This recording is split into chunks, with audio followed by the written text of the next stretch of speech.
So, good evening, everybody, and welcome to YouTube, which is live with me, Danielle, or better known as Danielle, the Happy Medium. I'm sure a few of yous will be sort of getting your notifications, or you'll be sort of joining me over here just now, or whatever it may be. And I hope you brought your questions with you. I hope that I can answer anything that you may have about the spirit world. If I don't always know everything, trust me, I'll just turn around and say, I don't know the answers to that. I certainly won't give you any waffle. I certainly won't make out that I know something when I don't. But I will always endeavour to go away and certainly try and, hi Laura darling, I'll certainly try to go away, find the answers, and then do maybe a video about it. So a little bit about the YouTube channel. Been up and running about 4 months now. It's taken higher. Is it Chrissy? I hope you're well there, Chrissy. It's been run for about 4 months now, going really, really well. Started to add new things to it, which is viewers questioning and question and answering and things like that. Also spirit class. Hi to everybody who's just joining. I hope you are all well. I hope most of you are probably just come over from YouTube. From Facebook. Let me just link into the stream so I can get a better look at what you're doing. Please don't think I'm being ignorant. I'm just sort of looking at what you lot are saying, and it isn't coming up on the channel. Why is that now? Give me a minute. There it is. Smashing. Okay, so there's my face. There's my face. So I hope it's well. I'll tell you what I'm going to do. I'm going to move you around a little bit now. Excuse all that in the background, because obviously it's my office, and I spend a lot of my time in here working and doing certain things, but it might not look so bad because I've sort of got to look at your screen in order to be able to say what your questions are. So a little bit, like I say about me, hi everybody, hi. I've been a professional medium now for 4 years. Sorry on my lateness as well. I was talking to Belfast SNU Church. I'm going out there obviously in September to do a workshop and a demonstrations of mediumship with them and sittings out there. So she sort of caught me just as I was about to come live here on YouTube. But dates are settled and finalised, so I'll get them up onto the page there as well. I love Belfast. I've been there a couple of times on my own private events, but certainly this time it's more of an SNU sort of awareness centre, whatever it may be. So I'm really looking forward to being out there. I have changed my jumper for all those who've seen me on Facebook in the last, 10, 15, 20 minutes. I was sweating because we're getting all them subscribers, so I've changed my jumper because I was so warm. So questions that you have for me. For those, let's do the boring stuff. I know it's not exactly exciting, but let me do the boring stuff. So the boring stuff is that I have a workshop going on, which is an evidence-based workshop with 2 spaces left for it. For anybody who was looking to improve their mediumship evidence or wanting to find a better way in order to be able to get that evidence. What is the difference between ghost and spirit? I'll come to your question just now, Danielle. That workshop's going on in December. My next workshop in the northeast of England in person is in Stockton Awareness Centre, which is in the January, which has about 3 spaces left, I think, if my memory serves me rightly. Then I'm back in Bristol in the February doing a workshop down there, and that is already interest. There's a lot of interest in that there as well.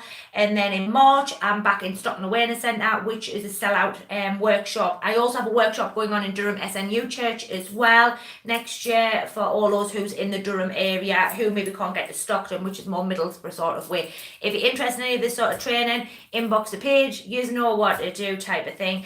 Everything else, there'll be demonstrations of mediumship everywhere and anywhere next year with next year and 2020, as I make a big sort of push across the country and also across the globe. I am very excited for the next 2 years. I might be dead by the end of it, but it will be an experience that I'm so very, very excited.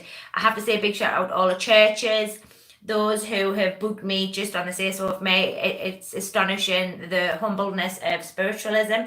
I've also seen a lot of doors shutting as well, all because you don't hold the right credentials.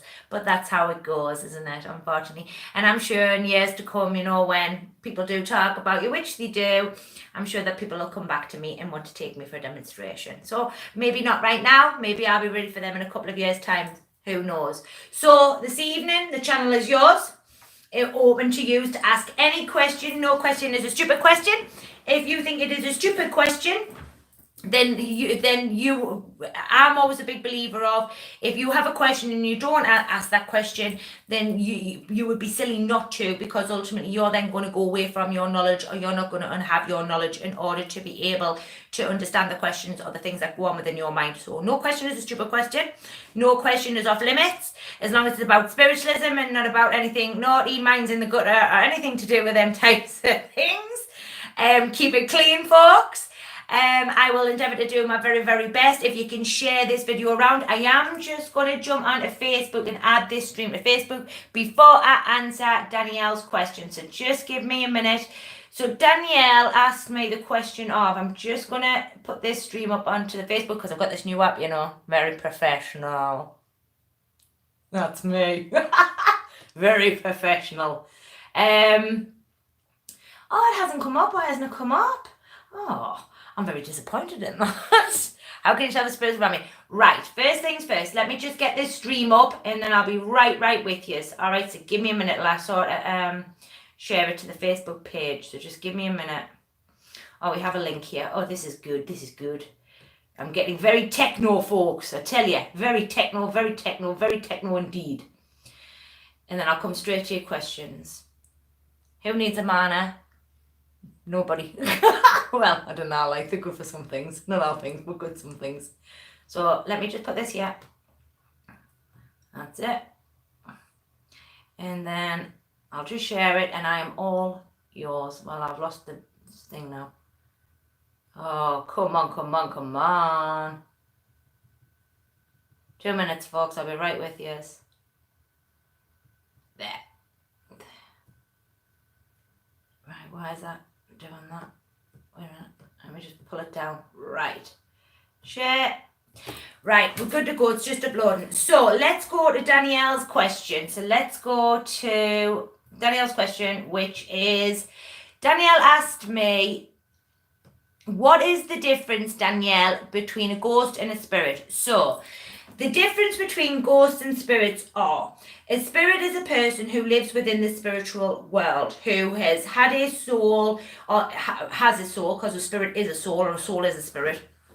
And that person has been here on the earth plane, doing its duties as a human, and then has passed over to the spirit world and has gone back to live within the spirit world.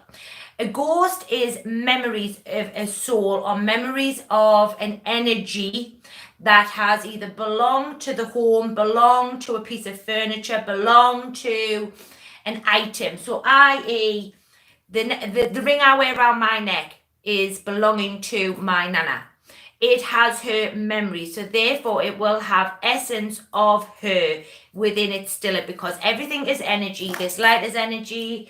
I smoke, by the way, unfortunately. I packed them for 2.5 years on my back. And this pen's got energy. So everything has energy, and it all holds. So for every person that holds this pen, it will have an essence of that person, because that person or the energy is, the soul is energy. Does that make sense? So let me just clarify that so you understand what I'm saying. So when we talk about ghosts are in essence energy, matter, or memories of the energy which was placed within a property or within an object of which they have once owned or had. It does not live to the earth plane, because all souls live within the spiritual world. All that a ghost is energies of memories within memories within energy of what that person used to own. Therefore, it becomes a ghost. So do you understand that quotation? Does that make sense, Danielle? So let me know if you understand. If you want us, I'll break it down a bit more for you. So basically what it means is that it's just memories of the person who once belonged or owned the object there, or the house, or whatever it may be. So wait till I get Danielle's answer. Next question I'm going to go to is Laura's. Understand that? Thank you. So the next question I'm going to go to is Laura's. So Laura asked me, how can you tell when a spirit is around you? For the normal everyday person, I would say that we have a few ways in which the spirit world are communicating with us on a day-to-day, week-to-week, month-to-month, hour-to-hour, whatever it may be. A lot of it can come in the form of smells. A lot of it can come in the form of moving objects around.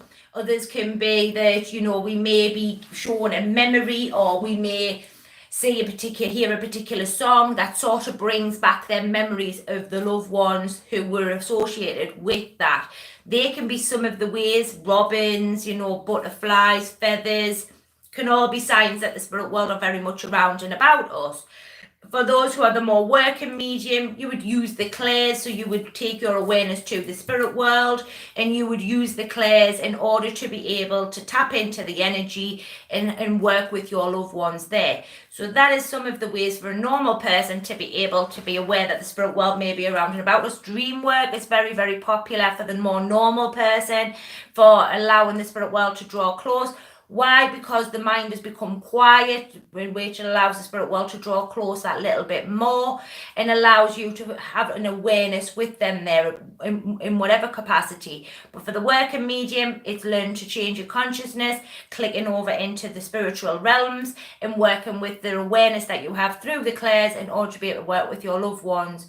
So I hope that answers your question there for you, Laura. So Rebecca Brown says, hello, have you heard of the spirit molecule? And what are your thoughts if you have? I haven't heard of the spiritual molecule. So are you talking about, obviously, we're going in a little bit into the science here, the science of spiritualism. So I would assume just from what my intuition is telling me, I would say that you're talking a little bit about the science of spiritualism, because obviously everything that is molecules, energy is made up of neutrons, protons, this type of thing. So if we go back into the old-fashioned school lessons of science, everything is matter. So everything has the ability to be able to be moved. All we need to do, if we use the old-fashioned sugar cube in the beaker with the stick inside, and ultimately if you put it's produced in our brains and in our living animals and plants, its chemical apparently can show you the other side. I haven't heard of that one. I've got to be honest with you. So what I would maybe have to do is do a little bit of research on that one. Let me just take a look at that, because I haven't heard of that one, mind, Rebecca. So that's a new one for me, my darling. So it's called the spirit molecule, yeah? I could take a look. I do watch a particular gentleman on YouTube who's very much into science and very much into what goes on with the science side of mediumship and learning to use mediumship alongside science, which is what Silver Birch and Red Cloud and them all spoke about, where one day science and mediumship are working hand in hand there. We are seeing some steady progress of that, probably not as much as the human race would like to see. I think we've still got a big weight on that one. That's my own personal opinion. Reason being, we can't look after the earth plane, so I can't really see how the spirit world's going to look after them. Could have said it wrong. I haven't heard about it, Rebecca. I've got to be honest. You'll find loads of info. It's quite intriguing. I will certainly take a look at that and see where we're going with that one. But if we're talking about, molecules and matter and these types of things, which I know probably isn't what you're talking about, so I'll just sort of break this down for those who maybe were listening there about the sugar cube and about the beaker and the stick that goes in it. Obviously, energy is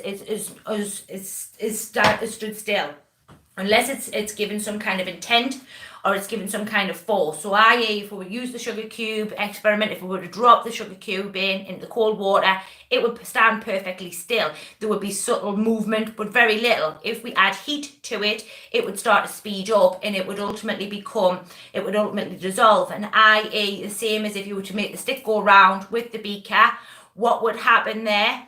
Yeah, I've managed to come. I got it off. I got it off now. Well done, Marie. Well done, Mary.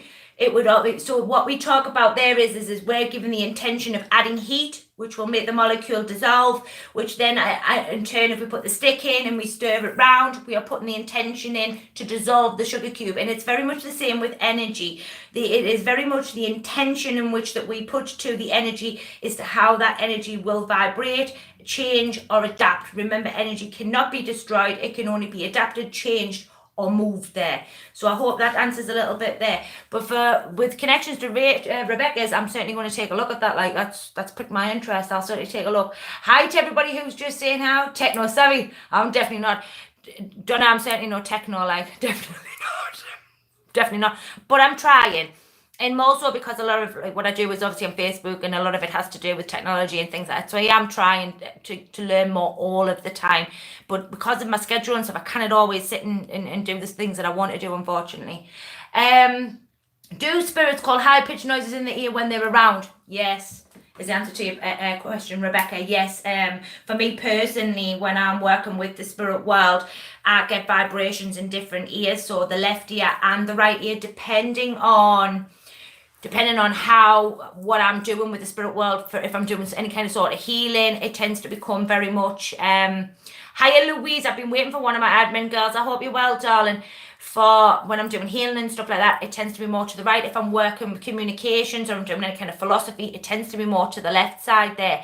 It's vibrational within the ears, so it's, remember, energy is vibrating all of the time. So ultimately your eardrums would feel that, or your ears would pick up that vibration, because every vibration a loved one communicate at is vibrating at a different frequency there. So some may be a lot more high pitched, some maybe just a dull sort of ring, some maybe what we call like it's like a scattered noise, or like that type of thing. Some can be really high, like others can just be a very sort of woo woo woo, because everybody's energy is different. It's just the way your ears are interpreting the sound of different energies and how they vibrate and the way in which that they vibrate.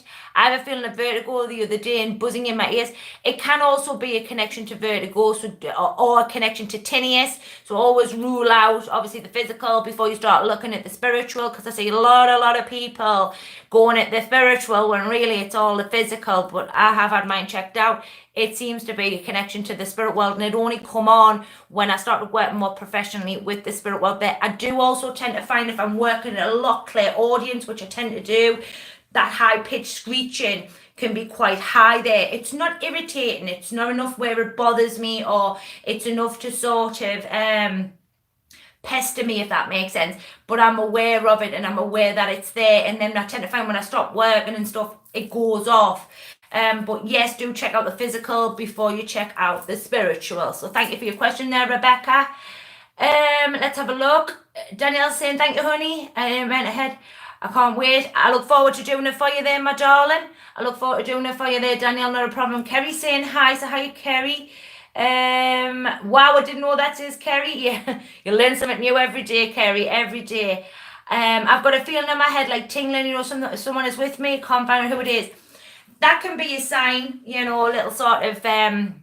I tend to find when I'm working with newbies, or I'm working even with a more professional medium there, they complain to me about like this cobweb sort of feeling across the face, the itching on, and it's just energy. It's just where you're blending with the spirit world, or where the spirit world is blending with you. You may feel a lot of tingles across your sort of head here.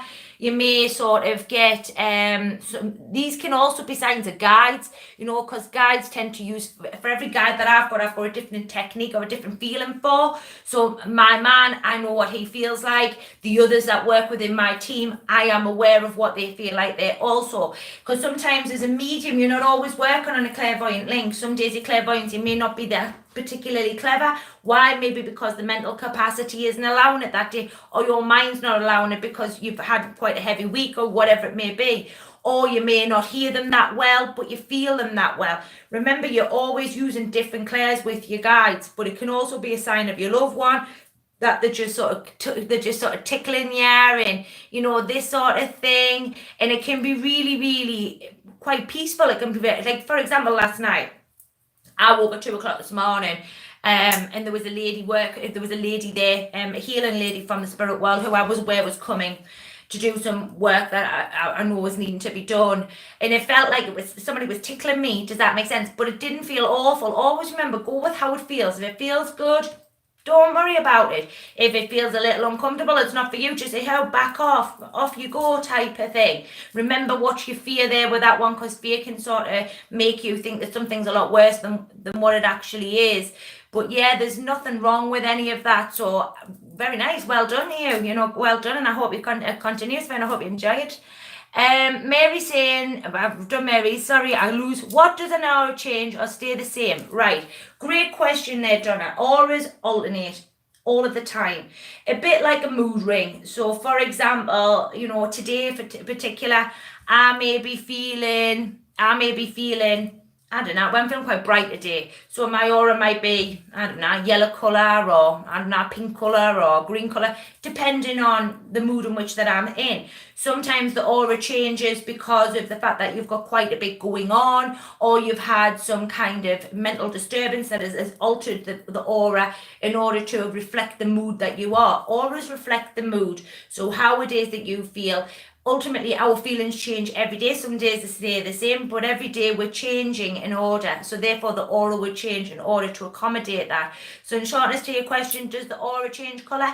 Yes. And does it change in accordance with our mood and how we feel and how our mind may be that particular day?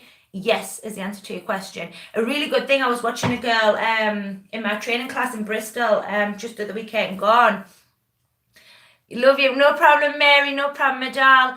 I was watching a girl in Bristol and she just read energy. She didn't see people as in I see them. I mean, I see sometimes energy, but I tend to see them more as people. Maybe just because that's the way my mind works. But she was an aura reader. She read auras and, you know, she gave me a cracking sort of what I would call reading type thing just from my aura, and you know it was quite precise and it was quite spot on. I was actually quite shocked actually. I mean, do I see auras? Yeah, from time to time, very much so. Especially more if I'm watching mediums demonstrate on a rostrum, then yes is the answer to the question. And they can sometimes alternate. The majority of the time I just see them as white. I don't really like to stay too much, not because I'm trying to link in or anything, because ultimately I just sort of like I just sort of catch a glance of it there, and then I just sort of knock that off. But yeah, it's a beautiful, beautiful thing if you get to see it. And I know some people do aura readings from time to time, so check that out there. All right, no problem, Donna. Okay, Rebecca's saying, can spirit move physical options? I know most people call these poltergeists. What's your thought? Well, let's break your question down first and foremost, Rebecca. The answer to your first question is yes, the spirit world can. You move objects physically.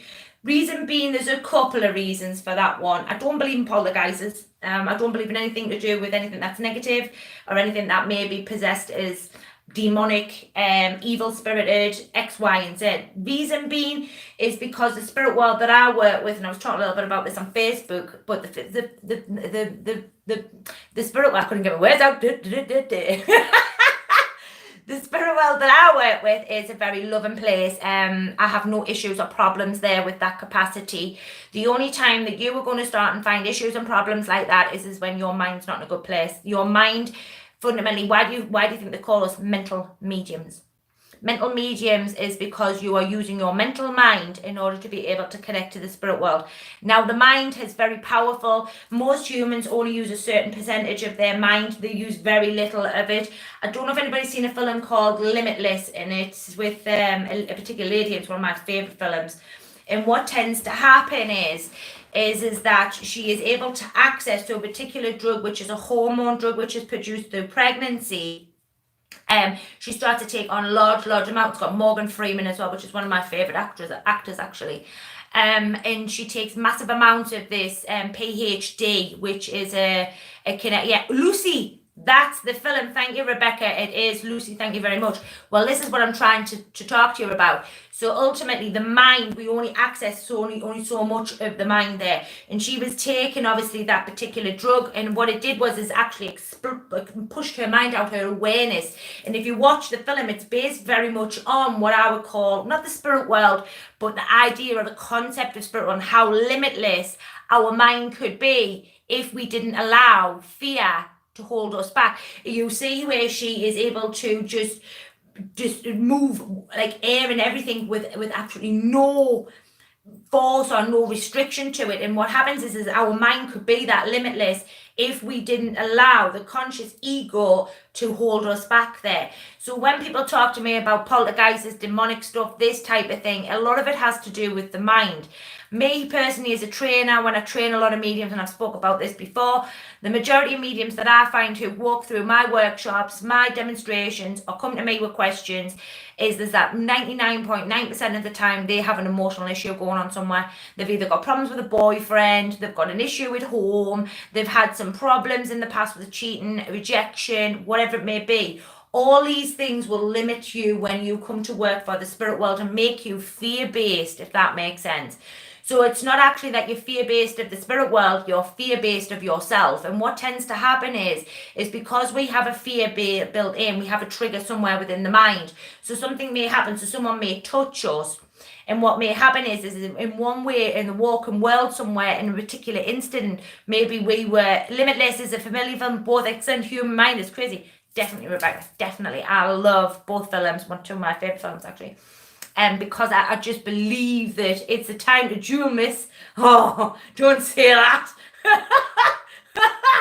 It's the fact that the mind holds us back all of the time. But what happens to is that emotional problems will cause you no end of problem. And where you've been touched and you think it's the spirit world, in some capacity somewhere within your life, I summon the blue-eyed white dragon champion. I love that idea. I love dragons. We will have been in a situation where somebody's maybe manhandled us, maybe somebody has pushed us around in a nightclub, whatever it may be, and it's built in some kind of fear somewhere. And then what happens is something will happen with the spirit world, and it's not the spirit world who've done it to harm you or anything, but you've like panicked and frightened and then pulled away and gone, ooh, I don't like that, and the mind will start to trigger off there. So when people talk to me about poltergeists and demonic stuff and things like that, the majority of the time the mind has conjured it up because the mind is not in a good place, or the mind is trying to break down the emotional problems that it faces in the walking world there. In partnership to your other bit of your question, let me just have a look, because I'm going to be knocking Mr. Light off just now. Let me just have a look, because there's a lot of questions. Moving physical objects, yes, every object that is sitting in this room or sitting within your room has a pulse, is the best way to put it, has energy. It was made with energy, it is worked with energy. So this pen was designed by people who used energy. It was designed with machinery that uses energy, and it is then wrought with a person who uses energy. So there is a possibility, as always, that the spirit world can move this pen if there's enough intent put to it. What you have to remember is every object has a different vibration. So this vibration has a different vibration to this vibration. Why? Because this object was made by a different person to this person. So everything has a different vibration, i.e. the same as within the spirit world. The spirit world and the vibrations within the spirit world have different vibrations. So one spirit may be able to move the pen, but is unable to move the lighter. Now I'll give you a prime example of this. I was at a massive seance weekend, maybe 6-8 weeks ago, with one of the best in the business, and I was quite impressed of some of the things that I seen. But I was very aware that there was not just one spirit there was a fair few spirits there. That's completely what I believe. Everything is unique, vibrating at different frequencies. That's exactly right. Every loved one is unique. Every loved one is unique in its own individuality. So when I hear people tell me that, they can get anybody from the spirit world, I'm a little bit conscious about that, because as much as I know that these particular mediums have, a vibration, they only have a vibration for a certain amount of people. And while I know we can raise and elevate and lower the vibration, ultimately your vibration is your vibration. And this is why we have thousands of mediums who all move on different vibrations, because every spirit is moving on a different vibration in some capacity, because that was the way it was when it was here to the earth plane. But getting back to the seance, when I was there was loads and loads. Thank you very much, Louise. I appreciate that. When we were there was lots of different spirits in the room, and I seen some phenomenal, and I mean phenomenal, experiences of physical mediumship at its finest, with the movement of trumpets, direct voice, moving of big wooden chairs from one end of the room to the other, with absolutely no expectation or any explanations, probably the better word I could use there. And it was an absolutely phenomenal weekend. But in the same token, one spirit could move the trumpet, but then couldn't move the chair. But then the other spirit could move the chair, and the other one couldn't move the trumpet. Why? Because everything has different matter, and everything is a different vibration, and everything is moving in a different vibration. So bear that in mind there when we are working with mediums, or different mediums, or different sort of energies. But in essence, can they move physical objects? Yeah, if they really want to. Yeah, and if they put enough energy and enough intent to it, there's no reason why they cannot.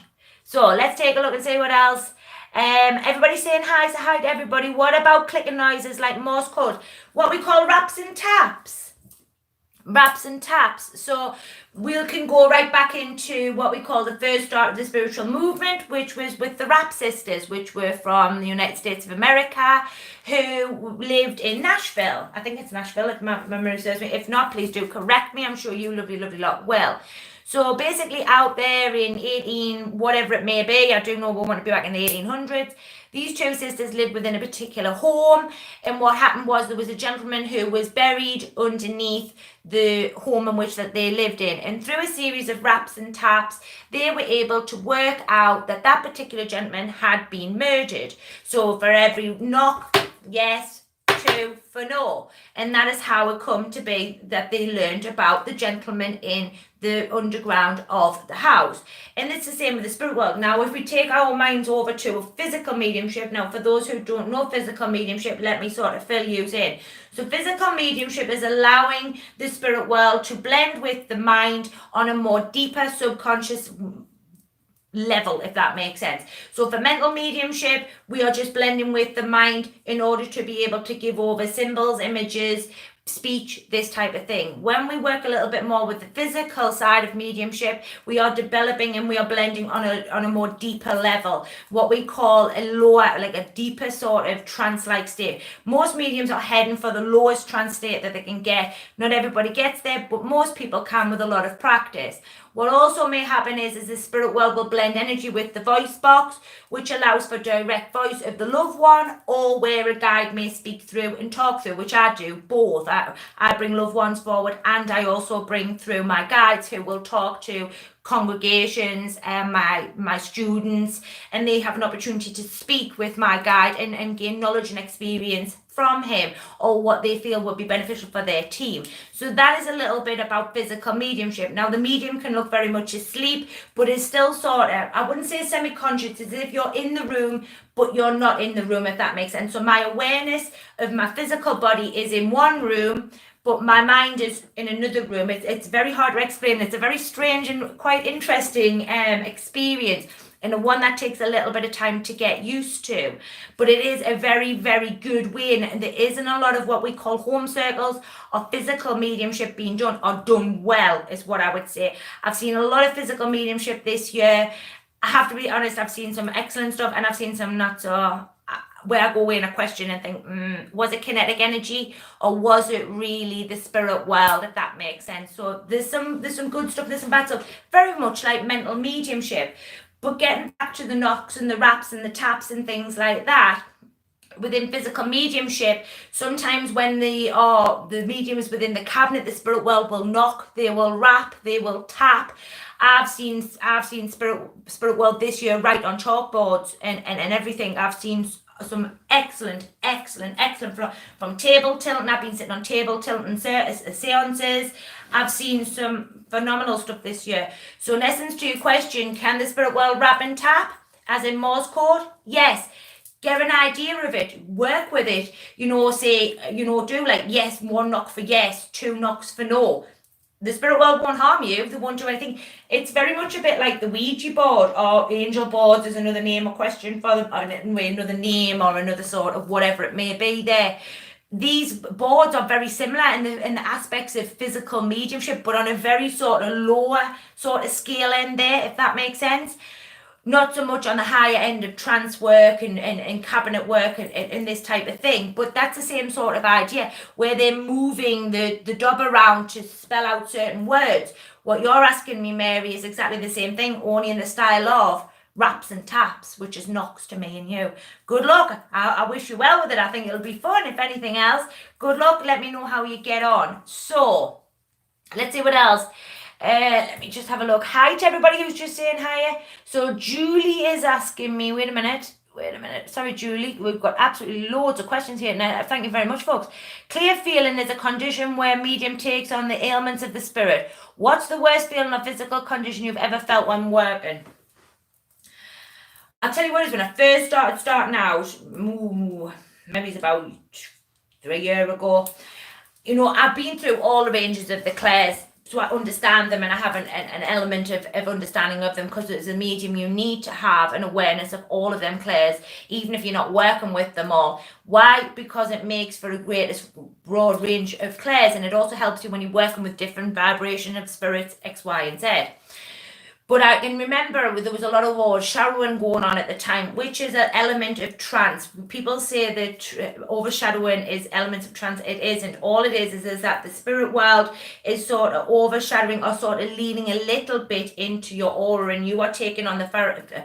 It's what we call transfiguration. So what is happening is it becomes like a mask across the front of the face, which allows the spirit world to be able to overshadow you in order so that you take on the physical sort of elements or cheekbones or eyes or whatever it may be there for the sitter in front of you to be able to see this. Normally done in quite a low density room, red lights, sometimes white light, depending on how advanced the medium is and how far their progression is with their physical transfiguration work.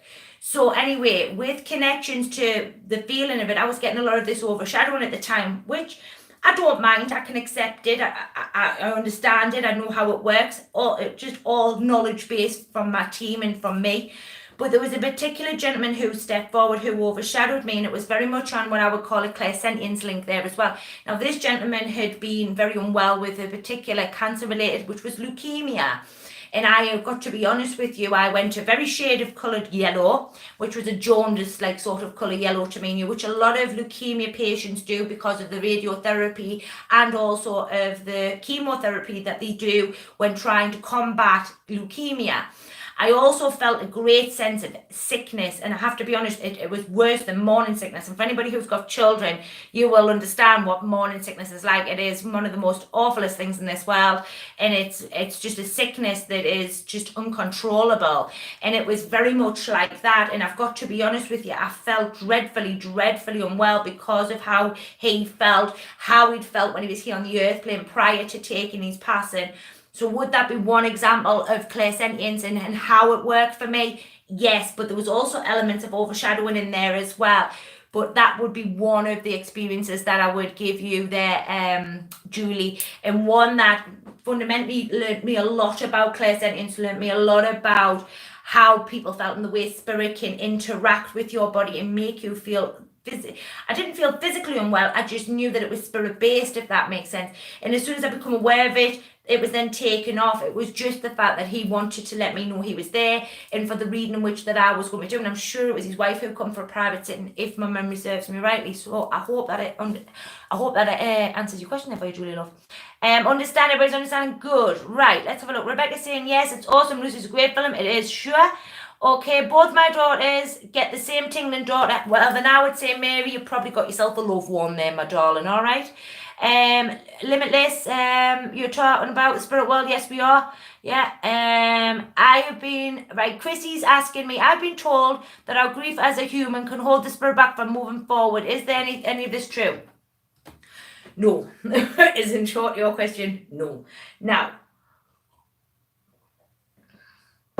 I hear a lot of stuff being said in movement. And I'll be honest with you, when I first started out, because that's the way that I am, I believed a lot of what I heard. I did. Why? Because I didn't know any different. I didn't know the difference. I didn't know that it was true, this type of thing. So I sort of believed a canny bit about what I was told and X, Y, and Z. As I've become further and further along the path, and as I've learned more and more working with my spirit team, I've become aware that a lot of what I first was taught or was told or whatever is very old. It's very old, it's outdated, it's not a true reflection of the spirit world. It's not. A lot of people say it is, but I have to be honest with you, it is not. So what I would say to you is grief does not hold back a loved one in any capacity. What it may do is you may find that you become very upset if you were to take a sitting, which ultimately, you know, because of the fact of the losing of the loved one, the fact that you haven't completely accepted and let go that that loved one's gone over to the spirit world.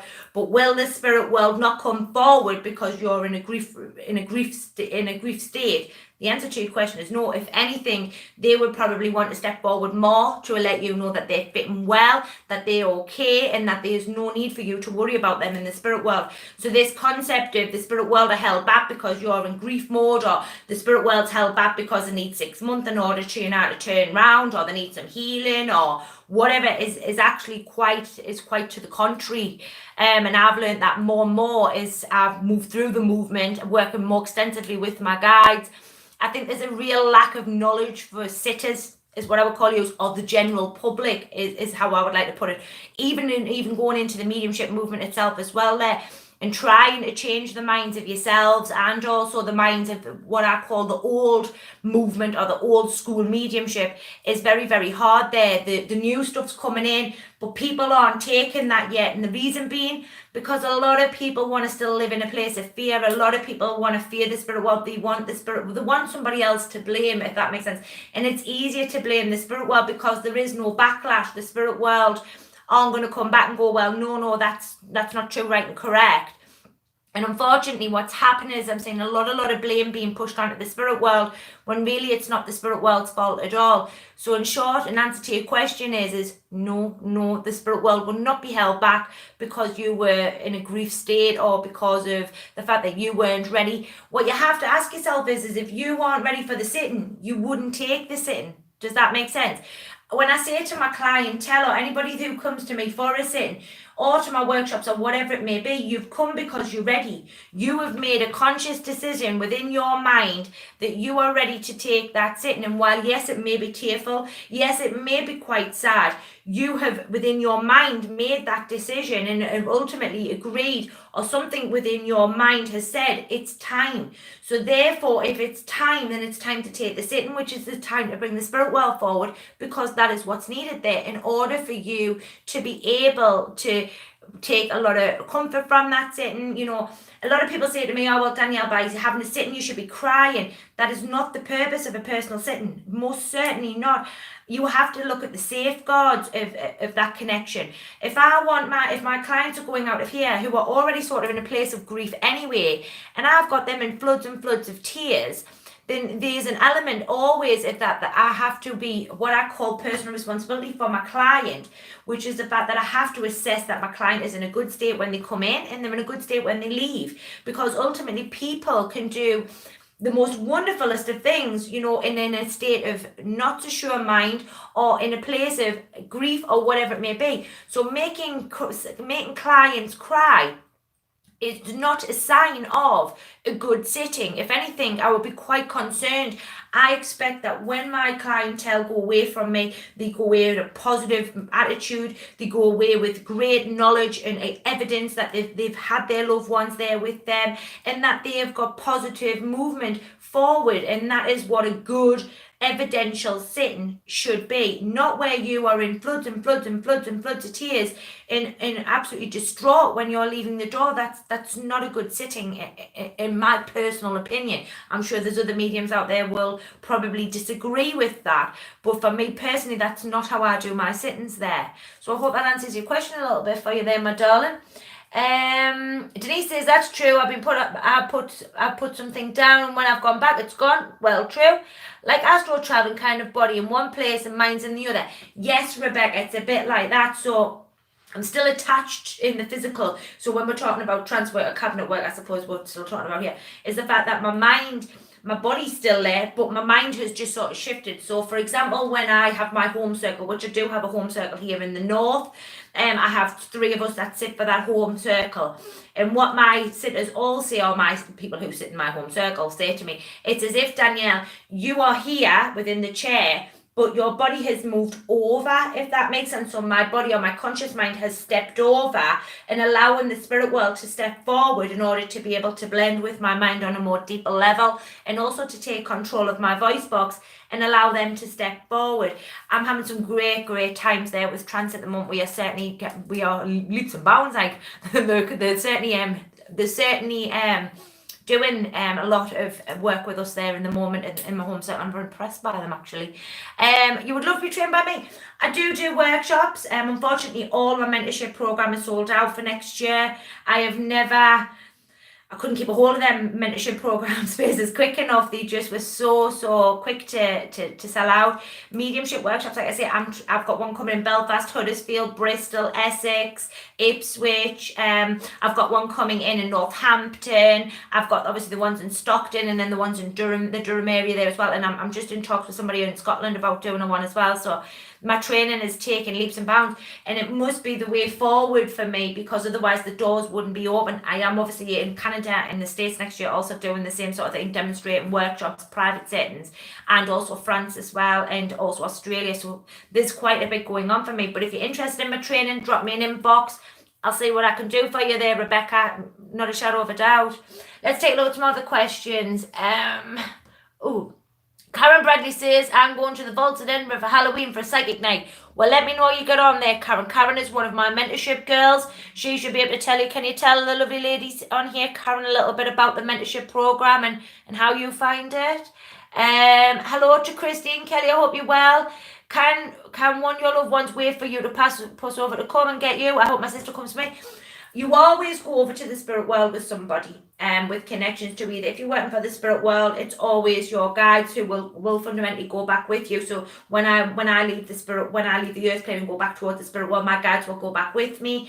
What will happen then is ultimately my loved ones will be at the other side, or they may have already stepped forward in order to assist my guides to take me back there with them. So you never go back to the spirit world on your own. You never are unaccompanied. You are always taken back with somebody, either a loved one or a guide. So in essence, to your question is yes, there is always somebody there for you, always. Sarah's saying, I was told that if you cry for them, you stop their progression. Again, old school wives' tales, old school mediumship, old school nonsense that I hear, time and time again. And it's such a shame, because I'm saying that it puts doubt into people's minds, especially for the general public, but also for the mediums out there as well, who I'm training, who are constantly, unsure of where they want to be and where they're meant to be. And I know a few different mediums who are training a lot like myself now, or are trying to make that change in order to try and change the movement. It is hard going there, and you find a lot of resistance and a lot of people who will fight back at you and go, no, this is not right, and you're wrong, and X, Y, and Z. And it's just a time framed matter, unfortunately. And even if I can change 10 minds, then I will be a happy lady. Even if I change one mind to see the concept of the spirit world and the way in which that I see it, then I've already done my job. But with connections to, you crying, holding back the spirit world or their progression, it has absolutely nothing at all to do with that. They will progress because either one, they've chosen to progress within the spirit world. Again, it's a free will choice. Or they'll choose to stay in the way in which that they were here to the earth plane. And again, that's entirely up to them. This is where we talk about the intelligence of the spirit world.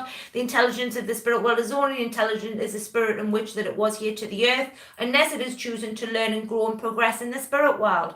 And ultimately, that is why we have many different spirits in the spirit world who have been up there many years and have done many different things and have learned and grown and gained knowledge through working with different spirits, maybe different mediums, or being here on the earth, collecting information, or whatever it may be there. And that is the intelligence of the spirit world. Some spirits only have a certain amount of intelligence, others have vast amounts of intelligence, and that is the way it is in the spirit world. This is where we talk about one of the 7 principles, which is part of the SNU, which is the soul progression, or the opening of the soul progression for every soul, not only within the earth plane, but also on the spirit world there as well. So every soul is allowed the opportunity to continue to learn and grow and evolve within the spiritual realms there in whichever capacity it chooses to. So it's up to them whether they do or they don't, which is free will to me and you. So thanks for your question there, Sarah. Okay, Julie's saying, I've already asked that one. Oh, wait a minute. Clear known is ability to know something without receiving it through normal psychic. Right. Clear known, yes, that's true, which is the one that I use very much there, Julie. Yeah, without receiving it through normal psychic senses. Have you ever worked and had this feeling? Yes. Never wrong. No. I've worked with claircognilian or claircornelians since I was a child. I've had this very deep knowing. Not everybody gets it unless you're working with this clair. You will not get it. You will not get it. And not every medium will work on this clair. It is just one of them clairs that some work on, some do not. It is a clair I've been working on since I was a small child. I just have this knowing inside of me. It's like a good feeling. It is a direct line. I call it a direct line to the spirit world. And I don't have anybody telling me. I don't have anybody showing me. I don't have anybody give me a feeling. It is just this knowing. It like runs across my body. I know when people tell me lies. And I can read the words, and when I read the words, I can feel like the knowing behind the back of them, like the hissing or the stuff that goes on behind the back of them. But when they're lying to me, it runs across my body. It's like, I know you're lying to me. I just know you are, but I just can't prove it, if that makes sense. It's an excellent clair to work with, and it's all on trust as well, because ultimately, with that knowing, you've got to trust in your ability, you've got to trust in you, you've got to trust in this just unique knowing of something isn't right here, this doesn't feel good, this is just weird, but then there's other things where you just know somebody fancies you, or you just know that job's going to come off, or I knew that I was going to go to the States next year. I just knew. See, this year I wasn't completely sure, where next year I just knew beyond a shadow of a doubt it was going to come off. I knew I was going to get the dates. I knew I was going to go to Australia. I knew I was going to, write a book. I just knew these things. I know I'm going to get a house in the south, and I know what the house looks like. It's like I know what my school's going to look like in 3 years' time, that I'm in the middle of getting where I've got the funding for, and I'm going to start building. I haven't even mentioned that to anybody yet. Well, I've mentioned it to a couple of people, but very, very few people. And I already know where it's going to be, and I know what it's going to look like, and I just have this incredible sense of knowing. So it is an excellent clair if you have it. Honest to God, work with it, because it will fundamentally change your mediumship for the greater good there. It is a fantastic clair, one of the best as far as I'm concerned. But like I say, not everybody works on that one. Wow, you go, girl. Yeah, I have a lot going on over the next 3 years. 5 years from now, there's a lot going on for me. So thanks for your question, Julie. I have dreams, and often I find out that it's happened. Mary saying, I felt dreadful because I couldn't do anything. It's a psychic ability that, but also could be linked into the spirit world there, Mary, as well. I tend to have a lot of dreams myself, where I dream about certain situations, or I dream about certain people, or I dream about things that are maybe going to happen, or whatever it may be there. Have most of them come off? Yes. Not all of them have come off, maybe because of an intervention of another person, or because of the time frame, or it may come off further along the line, or whatever it may be. A great ability to have. The only problem is sometimes you can be up half the night dreaming, and then the next day you're absolutely whapped. What you need to remember is when you get insights like that, it isn't for you to get involved in. They're just making you aware, so that you're what we call forewarned is forearmed. So keep with that ability, but sometimes maybe tell the spirit world, hold up a minute, steady on there, and it get some rest, because they can sometimes be a little pushy when they want to be, when they want their word, definitely. So I hope that answers the question for you there, Mary. I'd love to be trained by you, says Rebecca. We've spoke about that. Linda saying, Danielle, how can I figure out why I have dreams of a man telling me his name and never seen him in random times of the day? Do you have the spirit world, Linda?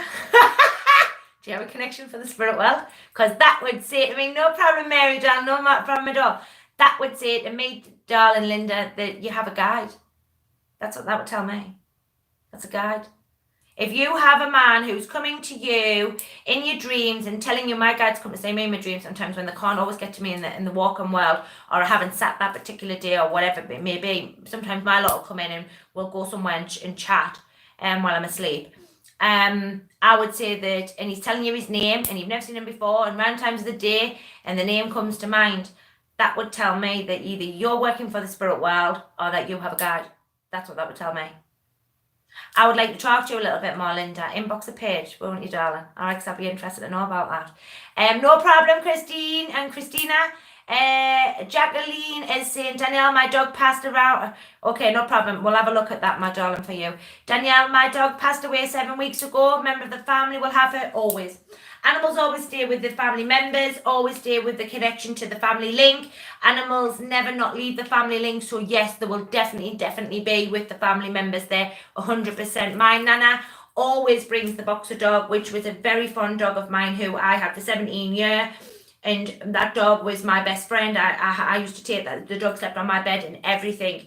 That dog comes with my Nana every time my Nana comes to see me. So yes is in short to your question without a shadow of a doubt. Nicola is saying there's a lady in the care home I work and she talks to me about a lady she sees waiting for her down the road. She said her rings the bell and doesn't have any family. Could it be an angel? It could well be. It could be that this lady is an elderly lady. She will be maybe taking her passing at some point. I wouldn't know when. I never get to know them things. And that the fact that they're making the lady aware so that even when the lady passes to the spirit world, she isn't frightened there, if that makes sense. They could just be preparing her in order so that she's ready, so that when the time is right, then when the lady steps forward to take her and take her back towards the spirit world, she could be going back with her, if that makes sense. So yes, in essence, to the answers to a question, for all she hasn't got some family, she should have mum and dad. So I would assume mum and dad would probably also come as well. It could also be that the lady, I don't know if the lady suffering with any sort of mental capacity problems, so Alzheimer's, dementia, these types of things. So what I would say is it could be a link for the spirit world. It could well be, but also check the physical side there as well. It's always important that we weigh out the physical sort of issues first and make sure that the physical world is, addressed and there's nothing wrong in that department. If not, then we start to look at the spiritual sort of aspects of things there. So I would give both aspects on that one. I wish you the best of luck. Keep an eye on her there, won't ya? Let's have a look and see what else we've got. All right. Kerry's saying, as you're saying that when I pass away, a loved one from the spirit will come for me. Yes. A loved one will always come. She does have dementia. I thought she might do, Nicola. Yes, dementia she has. I thought as much. So it could be an element of a mental status of the dementia, and the dementia is allowing her to see, this lady X, Y, and Z. But again, keep an eye on that, because you never ever know whether or not it's the dementia or it is the actual spirit world there as well. With connections to Kerry's question, yes, the loved ones always come for you. You never go over to the spirit world on your own. You will always be accompanied. You will always be taken care of, and somebody will always go with you there. So no worries on that score, Kerry. Wow, you go, girl. Yeah, I'm a busy lady. Next year I'm going to be dying. I mean, it's dying. Whilst training your students, have you any of them ever given you a message that has blown you away?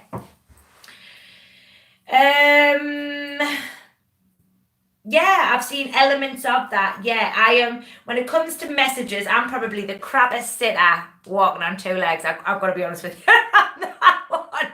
Can a medium sometimes work for the spirit world, get a dementia type illness, seen as they're more of the brains, minds, and normal person? I'll answer your question in a minute, Mark, all right? I'm a bit of a naff sitter. I am a bit of a naff sitter, and I'll tell you why, because I'm probably a working medium, so I tend to know what I'm looking for in connections to my messages. So I tend to know what it is that I'm looking for. I tend to know what kind of evidence I would like, etc., etc., etc. So I can be a bit of a crap sitter. Have I had elements of, bits and pieces of them? Have they brought through people that I'm aware of? Yes, like my ex-partner, my mom's best friend. So like the younger generations, my cousin, two of my cousins have been through. My son is yet to come through. I've only ever had one message from my son, and that was many years ago from a fellow medium, and it was one of the best messages I've probably ever had from him. I've had elements of it. Karen, who was on the stream here, did bring him through a little bit, but not completely. But have I had elements of excellent evidence from my students? Of course, they're mine. Of course they would be. Is there always more room for improvement? Always.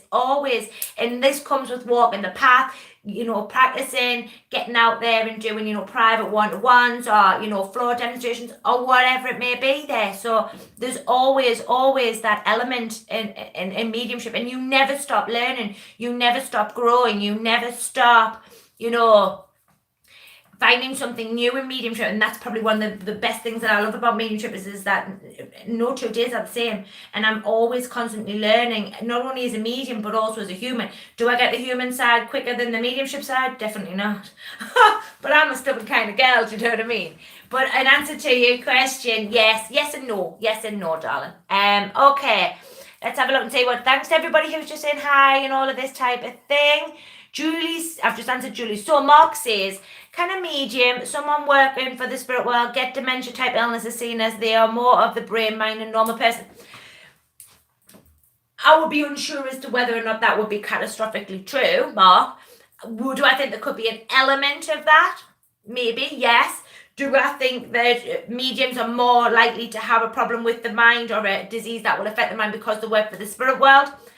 I wouldn't like to say. Maybe not. There could be a possibility of that one. Do I think if you're going to get dementia, you're going to get dementia? Yeah, whether you work for the spirit world or you don't work for the spirit world.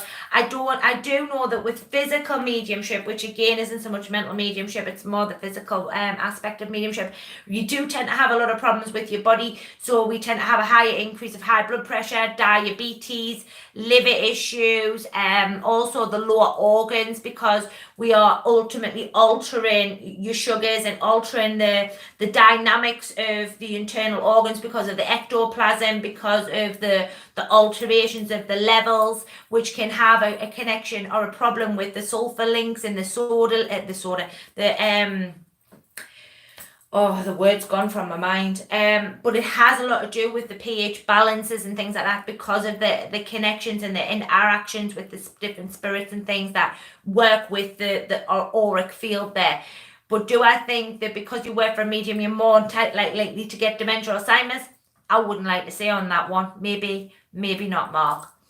Let's have a look. Jackie's saying, Danielle, I've seen orbs before. A family member passed. I see flash of light. What's the difference? Orbs and flashing lights, two and the same things really to me. The only difference with orbs is orbs tend to be a manifestation before you see a fully fledged spirit. So sometimes you will get orbs, which is all energy based, and sometimes you'll see a face in them, as people like to say. What I tend to find is, for me personally, when I'm working a demonstration, there'll be a lot of orbs running around me, or there'll be orbs around and about me as I'm working, demonstrating this type of thing. What then will happen is 9 times out of 10, they'll either manifestate into a larger energy in order to be able to blend with my mind, or to take my awareness to that energy, or they may fully fledge into a white silhouette, which could explain your white shadows or your white flashes of light, if that makes sense, or a black silhouette there, whichever way my mind needs to perceive it in order for my awareness to be taken, in order to give that message. So I hope that answers your question a little bit there for you. I never knew that. Lovely. I love my dad. Come for me. He will, Kerry. He will. He wouldn't let you down, my darling. Definitely not. Rebecca Brown says, do you prefer sitters to keep shut up or accept things as you tell them? My grandma always told me not to give anything away until the end, but I feel like, right, the best thing to do when we're taking a sitting, so for all yous who are sitters, which yous are, I'm a sitter and I do take sittings from time to time, very rarely because I'm fussy like that, but I do take sittings from time to time on anybody. The best thing to do is, first and foremost, find how your medium's working. Is really, really important. So if your medium is working predominantly clairvoyantly, clairaudience, clairsentience, they should be telling you these things. For me personally, let me give you sort of a bit of a demo of what goes on in mine when I do sittings. So they come to the house, they come in one by one, or if there's two of them, they all sit. One sits in the back end, one will sit in with me at the table. I normally have hankies and stuff, because some sitters do get upset from time to time. They do, for whatever reasons. Maybe it's just because they've been having a bit of a tough time, or the evidence has been a little overwhelming, or whatever it may be there. They'll sit down in the chair. I'll tell them who I am. 9 times out of 10, most people know who I am, but I like to tell them anyway. And then ultimately explain a little bit about what's going to go on. The sitting normally starts. All I say to them is it's either a yes or a no, or you don't know. they'll give me, so I would then say, I'm aware of Father here. Father makes me aware that he was a gentleman who was very sort of clean and tidy, and that he had two sides of his personality. So one would be a very quick, very interesting, very easygoing kind of chap, but towards the latter part of his life, he was a gentleman who made me aware that he'd become moody, self-downed, and wasn't always at his best because of an illness which was caused by a leg infection, which then travelled around the body, and he passed. Her answer to me will be either yes, no, or indifferent. That is how you ultimately should always answer how you should answer a medium. So you should be getting a quotation. So I have your father here. Yes, I would understand and accept that. Your father's made me aware there was two sides of his personality. One was a very quirky individual fella, but towards the latter part of his life, he become unwell, he become down, and because of a leg injury. Yes. And that's how it should be. If it's a no, so then I would go, father's age was 67. My client would turn around to me and go, unfortunately, no, my dad was not. Then I would go back to my communicator and say, if she doesn't understand this, what's the reference to it? He said, I wasn't 67 when I passed, but I was born in 1967. Would you understand that? Yes, that's very true. My father was born in 1967. And that's how it should go. Now, if you can't, so say, for example, I don't know, they bring the connection in. Your father makes me aware that when he was a younger gentleman, he worked in a terrace property, but then now he's also taken my awareness to a connection to a council house. And on this council house was Rose Hip Drive. No, I can't take that. I go back to father. Father goes, yes, that is true. That is incredibly true. It is true. And then I say to him, but your daughter can't accept this. No, it was where my mother lived. You would understand that your grandmother lived there. No, I can't understand that. So then I would go back again and go, right, I need some proof in order for her to be able to go away and find out where it belongs. He would then bring me forward maybe some house drawings in our, or they are still here to the earth. They built their own house, or they bought that council house and they did some extension on it, and that the housing pictures are still here. I think this is going to be somebody's message tomorrow, actually, because I know I'm sitting tomorrow. In that kind of capacity. So then you would have evidence to be able to go away and prove it, because we are constantly providing survival of the soul through evidence, through their mechanics, or through the way in which that we do our messages. So that is how you should take a sitting, and that's how shitting should be done. You should not be getting, John, do you understand, John? No. All right, well, I know that you've got some bother on the earth plane. Well, 9 times out of 10, when you're going to see a medium or a psychic, there is an issue on the earth plane. There is something going on. There is a problem, which is really genetic. It's very what I call 3D. There's very little around and about it in order to be able to make any kind of story. There I've been able to talk about father's personality. I've been able to prove survival. I've been able to prove a lot of different things with that genetic sort of very simple evidence. And yet, unfortunately, you lot take that simple evidence, and unfortunately, unless you start changing your habits of how you get your evidence and what kind of evidence you get, then I think we will always have that issue as well. We do need, and I have built a workshop basically designed round sitters like yourselves, so that you know what you're looking for. It's not just about training the mediums and giving the mediums the knowledge. It's also about training the sitters and making sure that the sitters aren't accepting just naff evidence, or evidence that it could be generalized to anybody. Does that make sense? And this workshop's coming in next year, and I'm very excited to be announcing this workshop. And it's got some really quirky features in, because I've been watching a lot of mediums demonstrate this year, and it's not the mediums I'm watching, it's yous lot I'm watching, it's the sitters. And I'm watching yous, and yous, I tell you something else and all, a lot of yous are frightened to say no to a medium. Yous are terrified. Yous are terrified to say no to a medium. Nah, that's not right, that, like, what you I don't know. And you're seeing a lot of people just accept anything and take anything, and ultimately there needs to be a change, not only in your concept of how you do that, but also better knowledge and better education for you. So I hope that answers your question a little bit there for you, Rebecca, my darling. Mark's saying, sometimes I listen to, we'll just go to Christine's there. Sometimes listen to sleep meditation. It's really good for beautiful sounds. I kind of beat a good meditation. I'm not a great lover of guided meditations, I have to be honest with you, because you're sort of being told what to do. But for those who are the normal run-of-the-mill general folk, yeah, they probably are really good for you. For those who are the mediums, I wouldn't be listening to guided meditations. I would be certainly asking my spirit people to step forward and ask them what it is that they need to show me. They're in control. They know what they're doing. Who am I to get involved in that? But again, there'll be some different concepts out there. There'll be some of the mediums who really don't accept them. Which is made up as an example, Nicola. Which is made up as an example, darling. Which is an example. That's all it was. But my mind was taken to a gentleman, or my awareness was taken there. And you see how quick it is to be able, if I really wanted to, connect to the spirit world. If I really wanted to, it's so simple. It's just like the flick of a switch. It's just like, let me just take my mind over there and I'll just say what's going on over there. Anyway, let me get back to Mark's question. How can a subcus and an incubus control a body functions, putting it politely? There's no such connections to them things.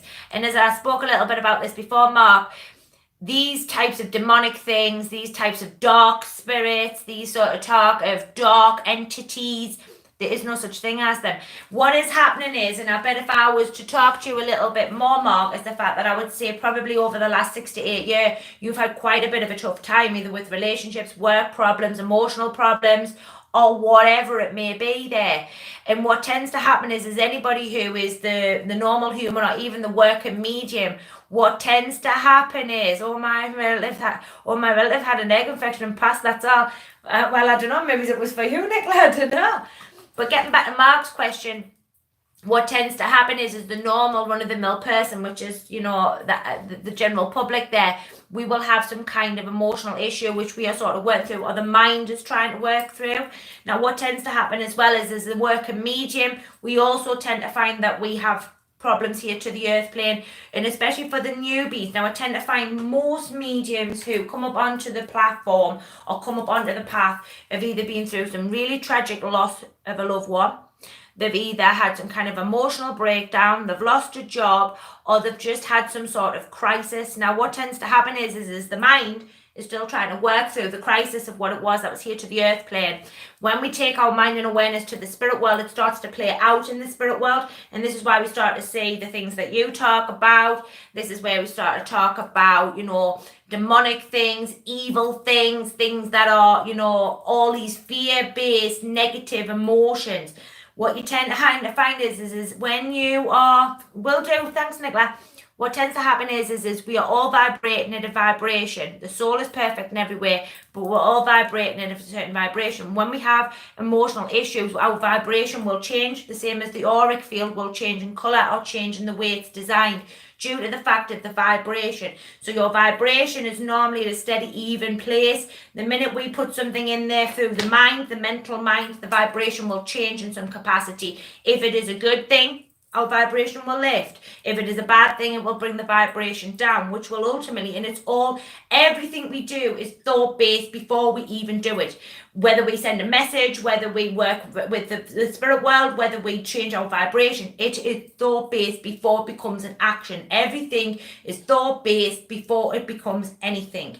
So when you are talking to me about negativity and you're talking to me about sort of subcuts and these types of things, there is no such thing as these. Everything in this, that you work with the spirit world, that I work with, Mark, it's all love. What you need to ask yourself here, if what you're telling me would be true, let's just take your idea for a moment there and say it's true. Then you are telling me that my nana and all my loved ones that sit in the spirit world sit with them types of people, because they're all in the same place. There is no difference from this person to that person. The only difference is that there's different soul groups, but they're all sitting in the spirit world. Do you understand that? So now what you would tell and what you would do is also breed fear in to all these 23, 24 people that are sitting here on the stream, because they have the concept and mind frame of that their loved ones are all within the light. Well, then if negativity is within the light, then that's sitting with my nana and all the loved ones, right? So therefore it can't be true. It doesn't make sense. When people talk to me about that type of thing, it makes absolutely no sense. And I'm a great believer in anything that we do has to make sense in order for it to be true. And if it doesn't make sense, then it's a lie.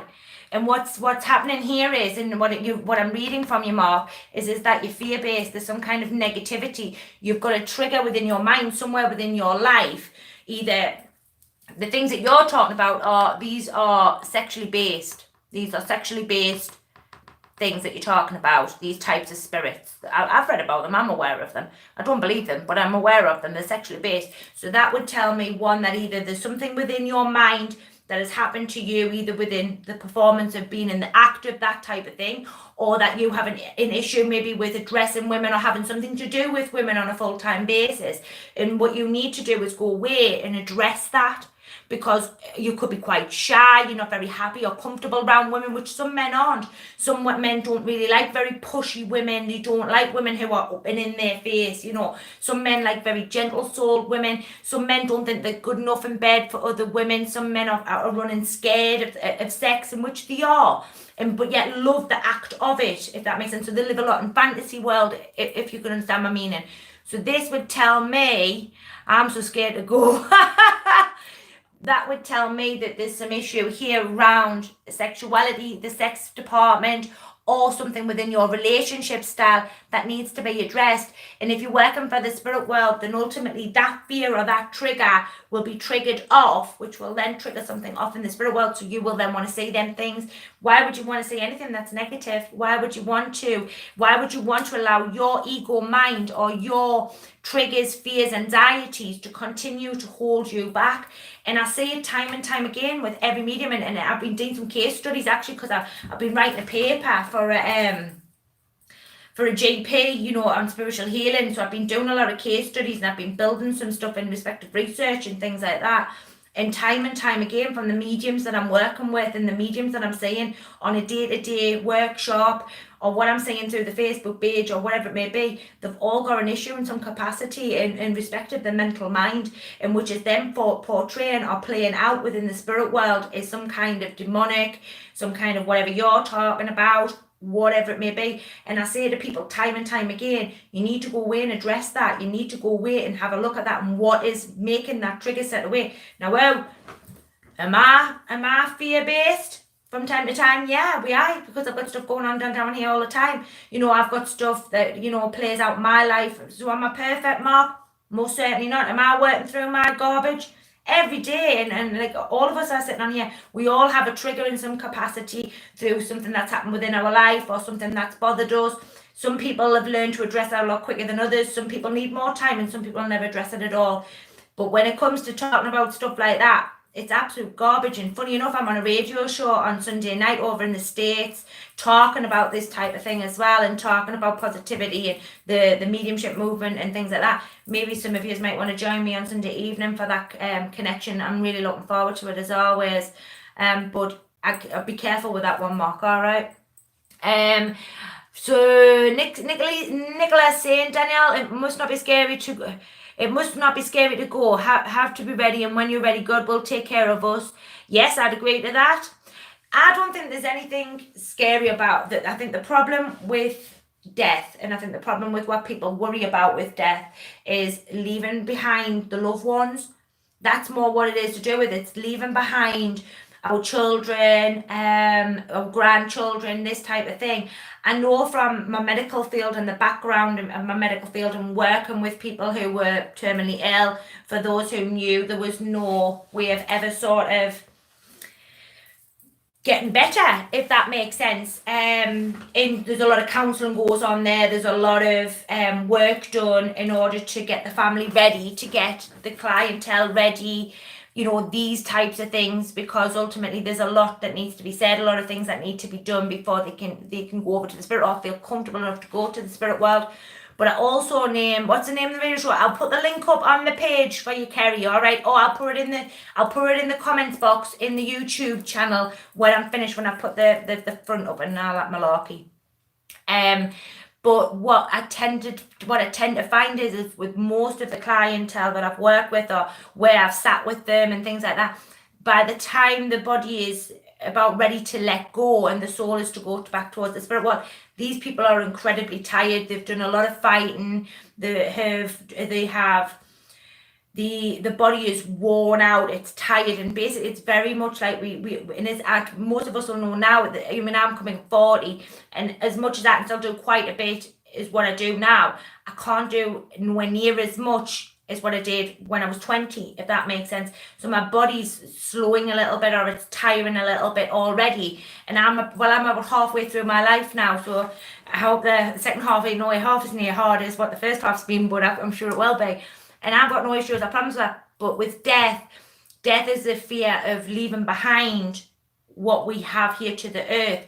For us going back to the spirit world, it is quite daunting because of the fact that we think it's quite black. We think that there isn't anything there. And for those who were for the spirit world, we know that that's not the case. But for the general public, or for you who are sort of still not understanding it, then that will probably cause some kind of anxiety or some kind of fear. For those who want an idea of what the spirit world looks like, head for the meditations. It will give you an example of what you're expected to see when you go back towards the spirit world there.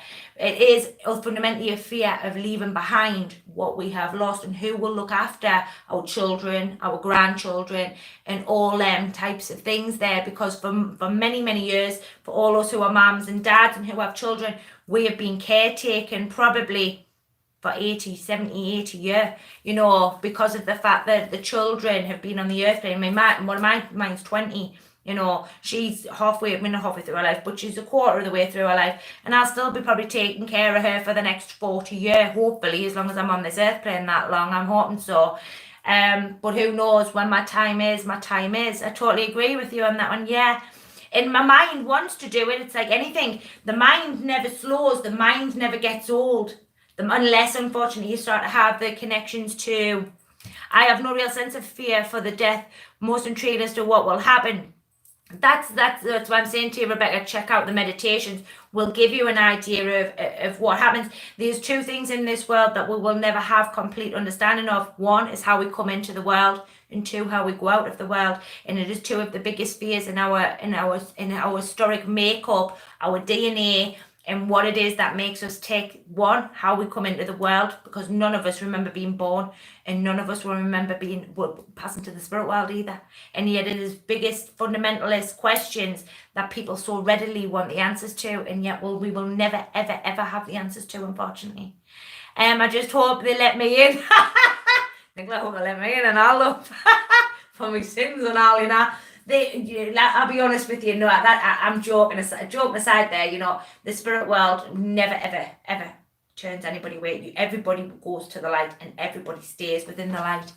I suffer from panic attacks all the time. It's an anxiety, it's a stress, it's a fear. There's a trigger somewhere, Christine. There's something been going on within your life, or something that's been going on for many, many years that has set off a trigger. Anxiety is a trigger-based fear. It is something that is gone wrong within the mind. That my friend suffers from anxiety, and that is because she's incredibly shy. My best friend, Natalie, she's incredibly shy. She's not the most one for pushing herself forward. And Natalie, from a young age, has had some issues and problems within her family dynamics. And which is ultimately continued on into her adulthood life, which has allowed Natalie to have an anxiety around certain elements of her life. Not all elements, but just some elements. And it's a trigger, it's a fear. And the quicker you find that trigger or that fear, you put it right, the quicker you'll find the anxiety goes away. In modern medicine, unfortunately, I've been doing some background work in like science and neuroscience and stuff like that, and also modern medicine, because of the spiritual healing paper and stuff I'm reading. I'm dead shy too, yeah. I had a feeling about that. I tend to find with the case studies I've been doing as well. I mean, they're all there, something right here they're doing there. I've already got a counselling degree, not a degree, but I've got a counselling sort of link and stuff, and I've got more degrees and stuff that I want to do. I'm quite a smart woman, actually. I'm quite clued up when I want to be. I don't know, come across, and I might look like an absolute crazy, but in the background I'm quite a smart cookie, actually. And for all I'm dyslexic, my knowledge and learning is, I learn through doing, I learn through seeing, and because of my medical field and the background I have in medicine, it's a natural progression for me for science, and I love science. It was I got a B in science when I went to school for a GCSE, because I loved science. I loved everything about it. It really, really impresses me. I teach neuroscience in it. Danielle will be teaching neuroscience in her next video, definitely. Definitely. I don't know enough about neuroscience, but I know bits and pieces.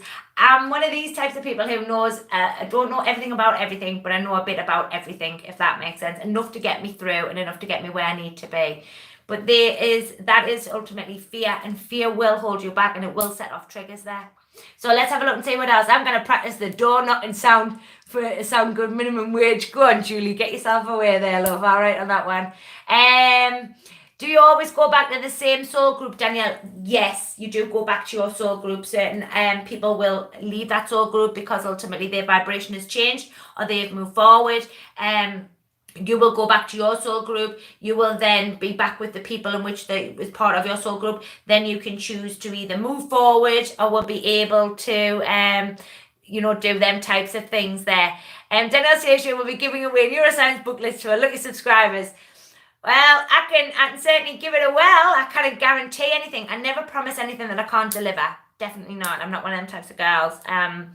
I always, if I say I'm going to do something, I do it. Might not always be in the time frame in which that, I give, because I can be a little early on my time frame because I'm quite a quick jip there. But I never promise anything that I can't deliver. That is a certainty for me. And I always know how far to reach. I know how far not to reach. I know how far I can go and how far I can't go. Danielle promises she will. I don't know who you are, but I like you. You got good crack. Let's have a look and see what else you've got to say. Apart from the man who's taking the Michael out of me about neuroscience. I don't know, are you into neuroscience? Chris Bull?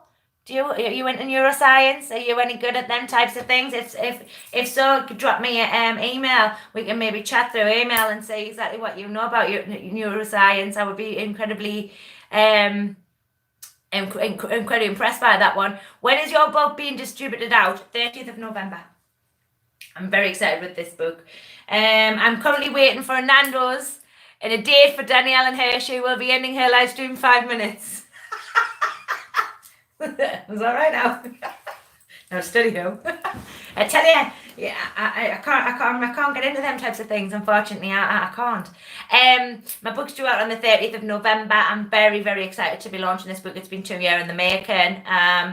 Quite a bit in there. This is a knowledge book. It is not telling you how to link to the spirit world. It is not telling you how to, do this, do that, do the other. It is a knowledge book. It is about learning about your clairs. It's learning about the 7 principles of the SNU, some of the pioneers in the movement, talking about evidence, what is good evidence, how to see good evidence, sitters, how sitters should take evidence and not take evidence. What else is in there? We talk about a little bit about, obviously, myself, who the book's dedicated to. What else is in there? Evidence, there's the clairs, we talk about the different altered states, the different sort of understanding, difference between psychics and mediums, all them types of things. Danielle and I are heading to the cinema to watch Venom, then we're going for a nice meal at Nando's in 5 minutes, guys. Oh, lasses, what do you think's going on here? I think someone's asking me out on a date. Unfortunately, I'm busy tonight. I'm washing my hair. So unfortunately, you'll be going to Nando's and to see Venom on your own, because I'm washing my hair this evening, unfortunately. So thank you very much for the offer, but unfortunately, I'll have to turn you down.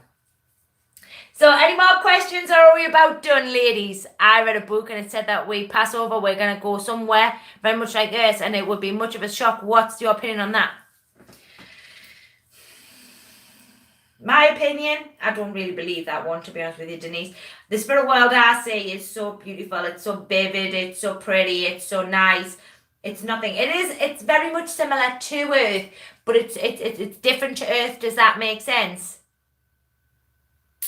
It's very it's very much like the Earth plane, but very different in every. There is no walls, there is no houses, there is no any of that, because we are energy. Then we are vibrating in different vibrations. So ultimately, you do not need the physical sort of elements of the Earth plane. It's very what I would call open. It's very sort of free, the limitless, which is what we're talking about earlier on in the stream. Very limitless. It's very, the mind is allowed to do and say whatever it wants to do. Got your spirit guide on to him. I'm going to Nicola. We're going to the meal next week. Not Monday. She's busy tomorrow too. Who is the random? And there's none of my admins back. Right, if we are finished, then I am going to go. All right, it's been a pleasure as always, folks. Please do share this video around. Hit that subscribe button. Hit that bell. Watch the videos and stuff. It's always a pleasure to be back on YouTube. It's been a while, actually. But as you know, my schedule is absolutely massive. There. God help me. And hopefully I'll see you all over on Facebook in the next couple of days. But for me, it's good night. Wishing you all a lovely, lovely evening. Take care, everybody. Bye. Bye.